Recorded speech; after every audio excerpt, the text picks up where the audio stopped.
The biggest game of the Phoenix Suns season is here, and it's going to take a lot to get the job done, win it, and head back to Dallas with a chance to close things out. What are the keys to Game 5, and how can the Suns get two of their best players going? We'll talk about it in today's preview show. Locked on Suns, let's go.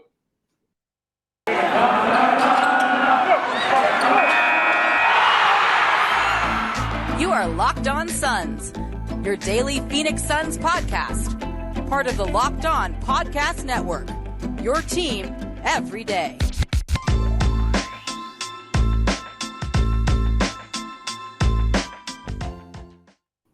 We are back. This is Locked On Phoenix Suns. We are part of the Locked On Podcast Network, and I'm your host, Brendon Kleen, a credentialed media member and a contributor at Suns.com and Dime Magazine. Thank you for making Locked On Suns your first listen every single day.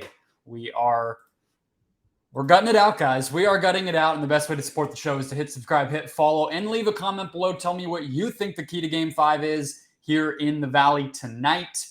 Can't wait for the game, even though it is going to be somewhat agonizing. Game 5s with 2-2 ties are pretty intense, but that's what we're here for. That's what's supposed to be fun about this stuff, so that's how I'm trying to look at it. We're going to go through every single preview note that I have in my little notebook. I watched games 3 and 4 back again today on my lunch break. I am ready for you guys. So we're going to start with how the Suns can get Deandre Ayton right, how they can get Chris Paul right, and other keys to Game 5 to close things out. I talked a ton about the defense yesterday, so if you did not listen to that show, definitely go and re-listen to the recap because I went deep on that side of the ball. But it will come up again today, and I do want to just say defense is the absolute most important thing, but I wanted to go specific on some players, some X's and O's stuff, some scheme stuff, and just some big picture, like how should the Suns be approaching this game? So that will all be here today.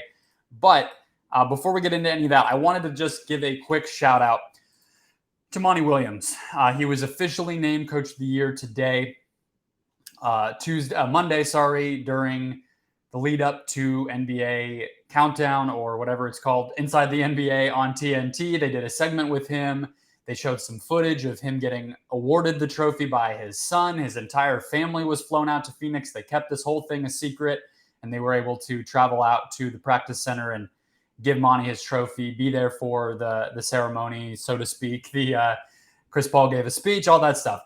Obviously, if any of you care about the Suns, if you've ever listened to this show, you know that Monty is a humongous part of everything here. Talked about him a little bit actually on Locked On Cardinals today in a guest spot just to emphasize the importance of what a great coach can be.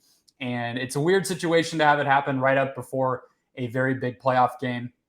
But Monty deserved it last year. It's impossible to overstate the amount of effort, the amount of difference that he's made here in just 3 seasons. And he's rejuvenized an entire franchise, and he's also one of the best basketball minds at coaching, and he has connected with this community. I mean, there's no shortage of things that Monty has done. I think I speak for most of us when I say the Suns would be in a much better situation if he's here for as long as he possibly can be. But let's break this game down, guys. The sappy stuff out of the way. All right. So Deandre Ayton, as I said, we're starting with him. So I'm going to go, what's wrong? What's off? How can they get him right? For both Ayton and Chris Paul, it'll be both him and the team. It'll be both offense and defense. So let's dive in. Okay. Right now, Ayton is just failing to make plays on the roll. I think that's the biggest thing for him right now. So the Suns are having a tough time finding him on the lob because of the way the Mavs are defending it. They're just doing a good job of getting, honestly, mostly hands in the ball handler's face. So when it's Bullock or it's Dorian Finney-Smith guarding the ball handler, Booker and Paul, it's hard to just get a pass over those guys. So that's starting things out. Ayton is getting the ball on the short roll in some situations before he gets all the way to the basket, which is an area he made so much progress in during the regular season, and it's just not carrying over right now. He's missing floaters. He's seemingly kind of hesitant to put the ball on the ground and dribble a little bit like he had been doing against the Pelicans and during the regular season. He's just missing catches. He's not catching the ball well. He had 4 turnovers in Game 4, and I feel like Game 3, some of the turnovers that Booker and Paul had you actually could attribute to Ayton a little bit too. Not all of them, of course, but a couple. And so it's not going well. Getting him the ball in spaces that he is excelling is difficult right now because he's not excelling where he normally does, and the easiest spots on the floor are being taken away. The other thing is the Mavs are fronting on mismatches. So what that means is when the post mismatch is there, usually off of a switch, if Chris Paul and Deandre Ayton, for instance, run a pick and roll and the Mavs switch it, usually all season long for 3 years now, really, the Suns have had a mismatch where a guard is now guarding Deandre Ayton, and the big man is now guarding Chris Paul. They can either take advantage of that by Chris Paul taking the mid-range, making the bigs dance around and break their ankles a little bit, or they can get the ball to Ayton on a seal in the post, and he just usually has a quick little shot over the top of somebody that's half his size. Well, in this case, the Mavs are fronting, so they have their man in front of DeAndre Ayton, preventing an easy catch, and they're helping off the weak side corner quite a bit. In some cases, helping off the weak side corner and then sending an extra third person on the catch when Ayton has the ball. And so some of those missed catches on the roll are because of Dallas's defense. Of course, you got to give them credit. They're just making it uncomfortable. You look at him only having 13 made shots on 10 offensive rebounds. So over the past 2 games, he's 10 offensive boards, but only 13 made field goals. So if you just assume, 8 or 9 of those offensive rebounds probably resulted in putbacks, and he only has 13 made field goals, that means he's only made a handful less shots that aren't just putbacks over the past 2 games. So that shows that his offensive production is a little bit, it's hiding some of the real truth there. The teams, that's the half court, basically. In transition, this is more on the defensive end. So I'll actually do the offense first. The ball movement has been poor. So Ayton gets hurt the most by that. When they're not pushing the pace, when they're not having the ball fly around, they're not pulling defenders out of the paint is basically the best way to put it, or beating them down the court. Those are 2 things Ayton is great at. He can catch the ball and finish inside. Nobody does it better than him for the most part in terms of just making those easy inside shots, and he can run the floor with the best of them, but they're not doing those things, so Ayton is going to be the guy hurt the most by that most of the time. Okay, so then to get to the defense just briefly here, after I did talk about it a bit, but this is worth emphasizing. The team is putting Ayton in bad spots in transition defensively. They're making him match up against shooters, against ball handlers. They're also in the half court again, giving up lazy switches, leaving Ayton and McGee both in no man's land, having to contest perimeter shots, having to try to stay with Brunson or Luka or Dinwiddie. Those are not good situations to be put in. Not that that's affecting his production necessarily, but if you feel like Ayton has been invisible or not himself or not making an impact on the game, that has a lot to do with it. He's not being put in positions to succeed all that much. At the same time, let's switch to how to get Ayton back on track here.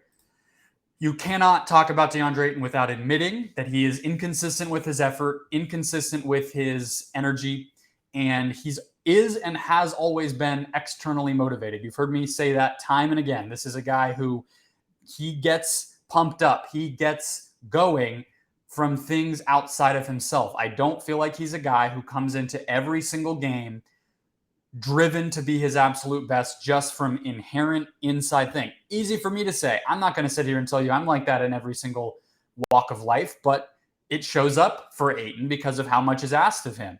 So it could just be that he comes out, plays with great energy, asserts himself, does the little things, does some of the things that we saw him get better at in the regular season, rebounds better, gets to his spots with determination and force, all that stuff, and he just plays better. I mean, he was huge in Game 3 in New Orleans after Booker got hurt and the Suns lost Game 2, right, of the last series. So it could just be that. I think Game 3 of the last series was maybe the best game DeAndre Ayton's ever played.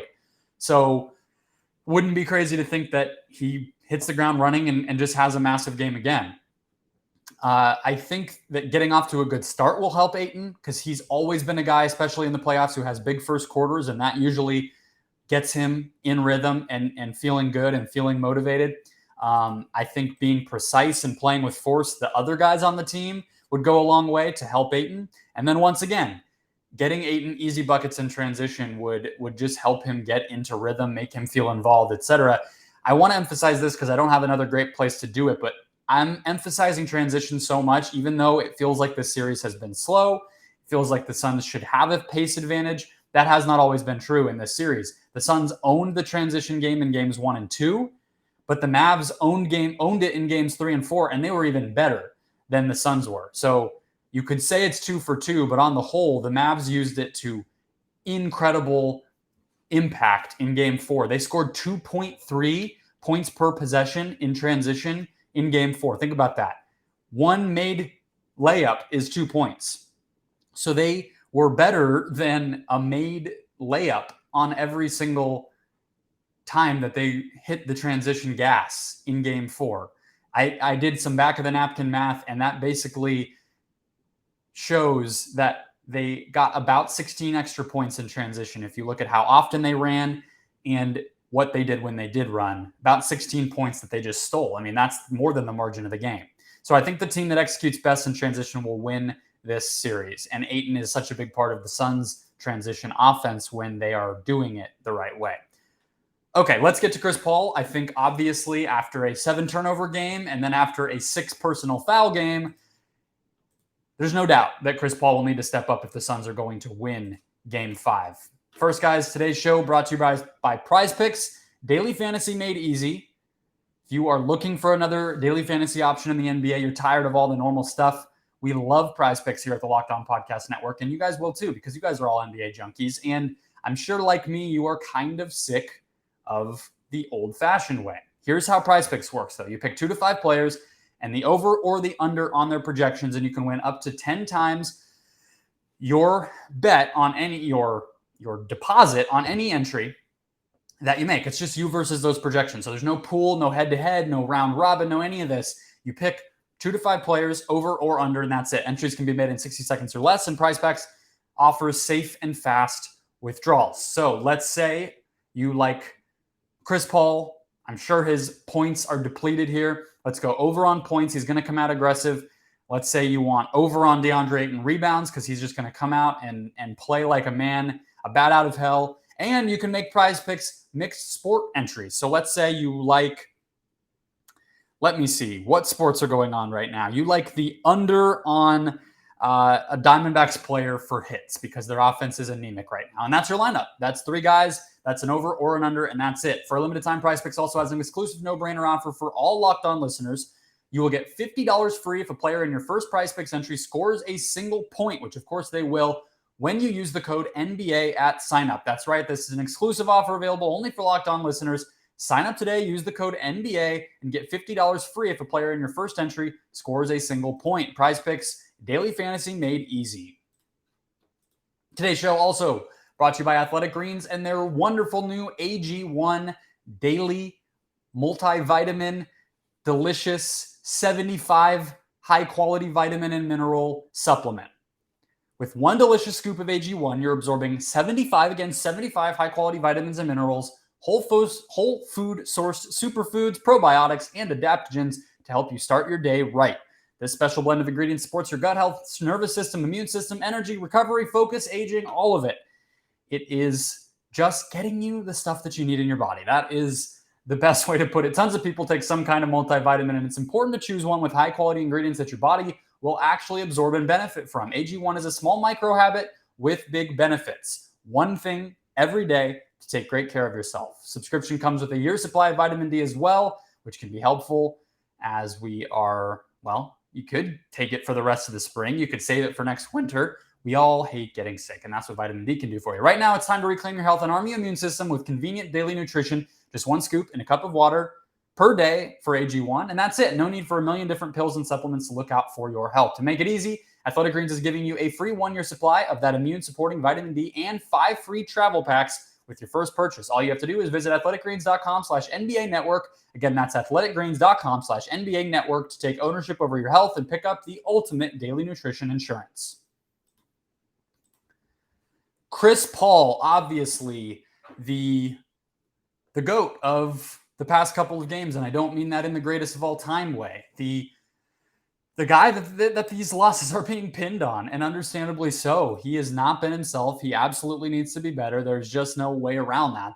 There's nobody to argue the other side of that. Chris Paul, if he doesn't play better, the Suns are going to have an incredibly difficult time winning Game 5 and this series, okay?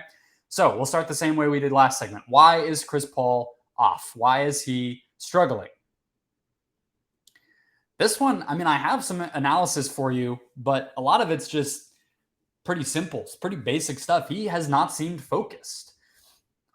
He feels like he's gambling way too much on both ends, which for a player who prides himself on efficiency, on having his fingerprint on every single square inch of that court at all times, is not characteristic of him. It makes it feel like, yeah, did they overlook this Mavs team a little bit? Did they not think the Mavs had this in them? I think you could make the case, and I think Chris Paul's performance shows you that. He's messing with Brunson and Luka when they have the ball so much, kind of like tapping around them, reaching behind them, chasing them when they're already past him. You saw with Brunson in the fourth foul that he got, Chris Paul, that got challenged at the beginning of the second half of Game 4, where he tries to do the kind of playground move of getting in front of Brunson, getting in his way and falling. And then I don't know if you guys remember this, there was a turnover, I think it was second or third quarter of Game 3, where it was an offensive rebound. Chris goes all the way back to the half-court line, takes his sweet time to get the offensive rebound and reset the offense, takes a couple steps toward the Deandre Ayton screen, and throws a laser beam pass to the corner where Cam Johnson is standing. But Spencer Dinwiddie read it from the absolute second that it left Chris Paul's hands. That was the play where Dinwiddie stepped out of bounds after the steal, which I get you could probably say, okay, that play doesn't matter because it sent Dinwiddie out of bounds to get the steal, to gamble so much. But you never see Chris Paul throw that. So again, lack of focus. I'm not sure what's up with Chris Paul's hand either. It looked way worse in Game 3, but still not all the way normal in Game 4. He does have a wrap on his middle and ring fingers of his left hand, it looks like. I'm not trying to play, armchair hand doctor, whatever that is. I get that it could be nothing. It could just be the wear and tear of so many surgeries on those darn everything on his hands, that at 37, it's just never going to be great again. I don't know, but it was obvious. Losing control of the ball. Also, Finney-Smith and Bullock are doing an incredible job getting their hands on the ball, pursuing from behind, all that type of stuff. With that, though, another reason why Chris Paul is off, there's too many plays where someone else is bringing the ball up and it never gets back to him. And I mean, I guess you live with some of that, but when he is so integral to everything that the Suns are doing, it's a victory for the Mavs when Crowder or Bridges or Booker or Johnson bring the ball up and then it never gets back to Paul. I mean, they're effectively keeping the ball out of the Suns' best playmakers' hands. I mean, whether the Suns score every so often doing that or not, it's a bad thing. It's obviously a reason why Paul's going to not have as big of an impact on the game. And then last but not least, he can't always wait until the Suns are down or it's the second half to start scoring. I guess that's a little bit of how to get him back on track, but that has been happening where, especially when he's turning the ball over and getting in foul trouble, the Mavs are already in control of the game by the time he would usually start to try to score. That's an obvious problem. Okay, so that all said, probably went a little too deep. He's a Hall of Fame, right? I should chill. But it's all happening in the past 2 games, and it needs to stop. So how can it stop? I think to open games, similar to what I was saying with Ayton, just settle down. Play with force, play aggressively, but don't try to do too much. In Game 4, it was trying to bait Luka into the fouls.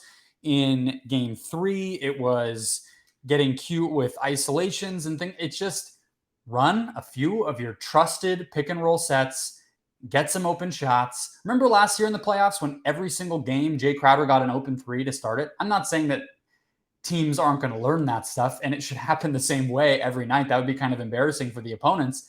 But it felt so reliable that the Suns were going to start first quarters in an incredible groove, and it's not happened in really much of these playoffs, but especially the past 2 games. I think the rest of it to me is defense. Actually, no, here's a couple things on offense. Play him with Payne or Holiday more often again, I think, would maybe help both of those parties. Paul could have another actual ball handler out there to get the offense going besides Crowder or Bridges. And I also think you would get Payne and Holiday potentially being able to play better when there's not as much playmaking duty on them. And then I also think Paul should be speaking to the aggressiveness again, not waiting to the second half to score. I think Paul should be looking to attack Kleba, Bertans, or Powell, all the bigs on switches, especially if Deandre Ayton is being given so much attention. If the Mavs are going to give up the switch and they're going to put so many resources toward Ayton on the post and the catch and those mismatches, the floor is going to open up for Chris Paul to have some of those mid-range jumpers. And those have actually been there. If you look, it was ugly. It did not sustain, but he actually was getting to his mid-range and scoring the ball decently, even in games 3 and 4. For a couple stretches, you could see him get into rhythm, start to heat up a little bit, and then the Suns just shot themselves in the foot, so it didn't end up making that big of a difference. Last couple things from Paul to get him back on track defensively.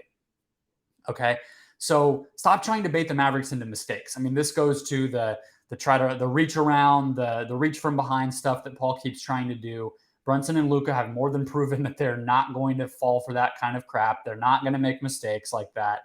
And, also some of the fouls that Paul is trying to draw. I mean, I think if he's defending Luka in the post, trying to draw some charges and things like that, that's somewhat his best hope because he is giving up so much size in those. But don't junk things up and take risks that you don't need to take. And then I actually feel like if they just stick to their basics a little bit, which I'm gonna give you a detailed defensive breakdown of this game and what the game plan should be for the Suns in the last segment. But part of what I'm going to tell you in that segment is to just get back to a more basic, just contain type of defense. And I actually think closing out on shooters and stuff like that, helping from the weak side or from his man at the right times and stuff like that, that's Chris Paul's bread and butter, especially at this point in his career when he's not somebody you want to give a high-level on-ball matchup to. So that discipline on defense is something he should actually be able to be helping with. He should definitely not be making it worse. Okay, last segment, other keys for Game 5. What other things should be on your mind? Rotation, game plan, little its and bits that you might not be thinking of. We'll do it all. First, today's show is also brought to you guys by betonline.ag. BetOnline is your number one source for all sports betting needs, all sports betting info, analysis, news, all of it, including, of course, constantly updated odds for this year's basketball playoffs, the baseball regular season fights, next year's NFL futures, all of it. Rosters are basically set now, so the NFL betting is in full effect. BetOnline is your continued source for all sports wagering info, including live betting, esports, and more. Let's see. What is the line for Suns, Mavs, Game 5? This has to be on here. NBA game, Suns, Mavs. The Suns are favored by 6. That gives me a little bit of a pit in my stomach. I'm not going to lie to you. Series odds, the Suns are minus 255. Wow, they are getting a ton of love. Bettors seem to really still buy this Suns team. I don't feel like I want to put too much thought into that, but you get the idea. There is no shortage. NBA, MLB, NFL, all of it across the website, BetOnline. So, again, betonline.net or their mobile app to learn more about the latest trends in action. BetOnline, where the game starts.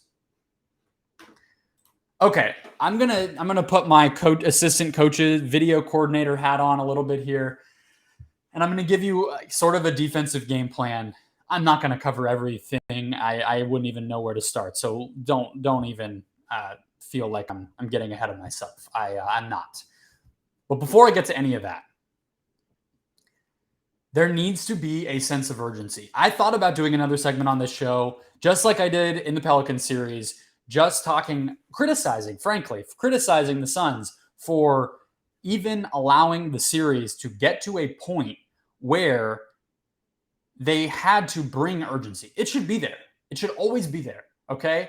And I don't even think it's just the players, although you can obviously express a good deal of frustration with their problems. But it's Monty Williams as well. And I already did my shout out about Coach of the Year, so now I can criticize him. It's been like 20 minutes. He comes into games and I do lean on this side of it. I see the debate all the time among Suns fans. Is Monty enough of an in-game adjuster? I don't think the problem is that he doesn't see the adjustments. I think it's that he wants to have faith in his guys to get the job done until the bitter end. And then if it fails and there's an opportunity to change something as a result of the result of the game, then he'll do it. But that can't be the mentality in a game 5, 6, 7 when the series is on the line. And I don't think it will be. I think he'll be ready to do more of that. And I get it. The best coaches that, I mean, as much as they get criticized for it as well, the guys who have won the most championships this century between Steve Kerr and Greg Popovich, I know they both come from the same thing, but guess what? So does Monty Williams. They are all from the same school of thought. And they all hold that loyalty to their guys to a really high degree. And I don't think that's a coincidence, but I do think game 5, we will see some change. And here's the two that I see. So Torrey Craig is active, is probable, so he'll most likely be active here in game 5. It's absolutely time to play Biyombo or Craig or both ahead of McGee, and Holiday at least ahead of Shamet, if not, well, they do different things. So I'll just say it. Aaron Holiday ahead of Cameron Payne. Okay? If Payne also gets minutes, if Shamet also gets minutes, I get it, fine. But Aaron Holiday has earned the right to play. Holiday, especially when Brunson is out there, should be getting some run, and Biyombo, especially when Kleba is out there, should be getting some run, okay? And especially, not Bertans, I guess. The Mavs played Bertans at the 5 for stretches of the past 2 games. That's just stuff that is not stuff that should happen with this Suns team, but I'm not going on that rant again. Okay, defensive game plan. Defensive game plan for the Suns. And it's just mostly pick and roll stuff because I think that's so much of where this series is going to be decided. So against Luka, I have a couple of iterations, all right?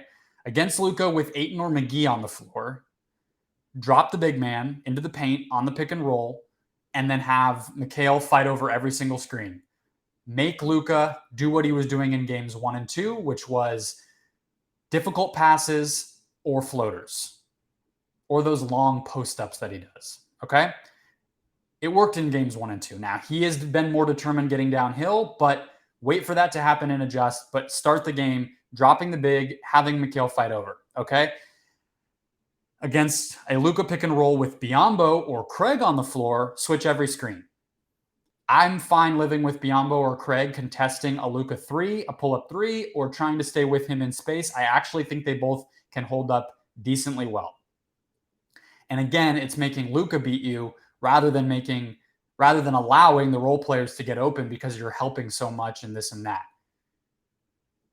I don't think there should be any minutes where Luka is on the floor and Bridges is off the floor at all. That should not happen. That has happened more often than you would think I don't have the numbers because that's a difficult thing to count up, but I promise you, we've all seen it. A lot of times where Cam Johnson or Cameron Payne are getting exposed. Some of that's because Luka's finding the right mismatch. A lot of it is because Bridges has not been out there. And it's only a couple minutes at a time, but cannot happen. If Luka calls for a non-big man screen, like I was just talking about, and tries to attack a specific person, I say let him score from the post. I'm not saying like move out of the way and allow him to get a dunk on you, but if he wants to get you into the post like he was on Cameron Payne in game 4, as he's been doing to Cam Johnson all series, I don't mind that. Those possessions are going to be slow. They're going to be pretty good shots for him, but still relatively tough. A kind of fall away or hook type of floating layup, he makes more than half of those, but it's still relatively difficult. And you're not allowing the shooters to get open. 3 points is worth more than 2. Okay.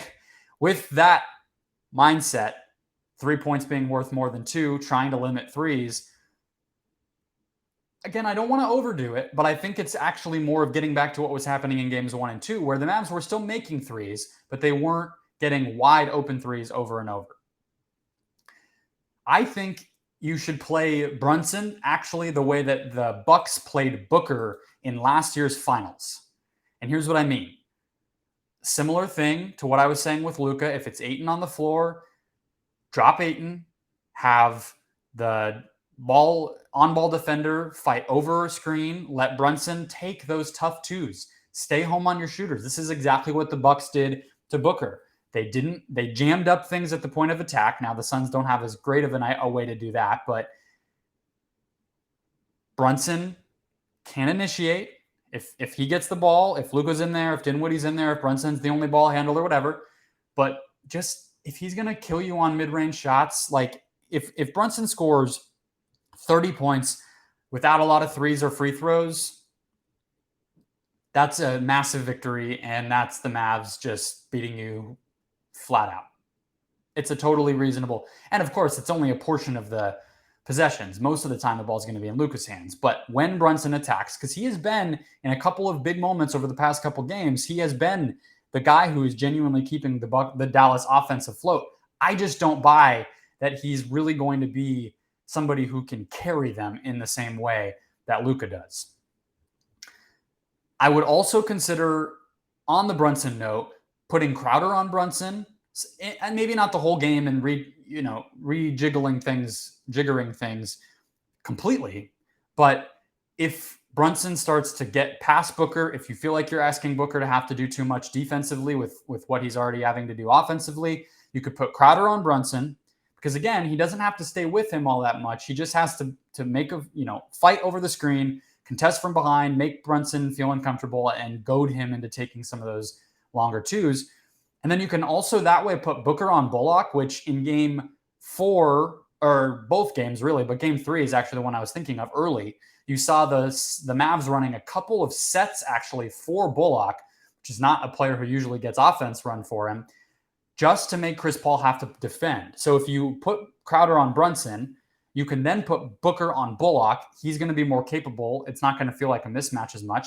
And then Chris Paul on Dorian Finney-Smith, who, yes, he's a great shooter, but he's not really going to run around screens and that type of thing. You have to watch him cut for cuts. You have to box out on offensive rebounds, and then you have to contest to the corner. That's a pretty easy job for Chris Paul to do, even if Finney-Smith is bigger than him. And then last but not least, defensively here, I would play zone even a little bit more than the Suns did in the past couple games, because I think it's actually working pretty well, at least the results. If we're just going to play the results, I don't know if the Mavs were, getting awful shots, but they missed quite a few of them, and it didn't feel like they really had a great plan for it. Maybe they will in game 5 now that they've seen it a little bit, but I would bring it in more, maybe only 5 to 10%. I mean, the Suns might have done it for like 5 or 10 possessions in the past couple of games. Maybe you bump that up to 15. It's not a lot, but if you can hold the Mavs to, pretty poor offensive efficiency in those stretches, I think you take it, and it seems like it's working. So the Suns have familiarity with that. So some of the things I'm saying to do, the Suns don't have a lot of familiarity with, like, switching everything or not helping on some of those post-ups, although they've been doing that, I guess, already a little bit. But the zone stuff is something that would feel pretty normal. They just need to bump up the volume with it and try to see if they can muck things up a little bit. I think the Suns, if they just play, this is the same thing I said last series.